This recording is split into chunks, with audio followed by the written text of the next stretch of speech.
আমাদের বাড়ির জগন্নাথ দেব দেখুন, মন্দিরে বসেই জগন্নাথ দেবকে তৈরি করা হয়েছিল। আমার ছেলের বন্ধু ওই নিমগুড়ি কেটে এগুলোকে তৈরি করে।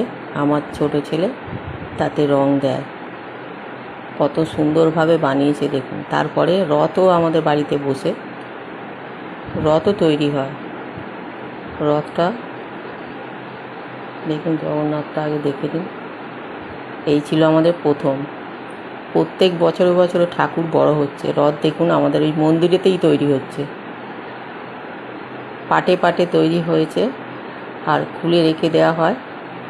প্রত্যেক বছরে এই রথ বেরোয়, মাসির বাড়ি যায়, 9 দিন থাকে, 9 দিন পরে আবার আমাদের বাড়িতে আসে।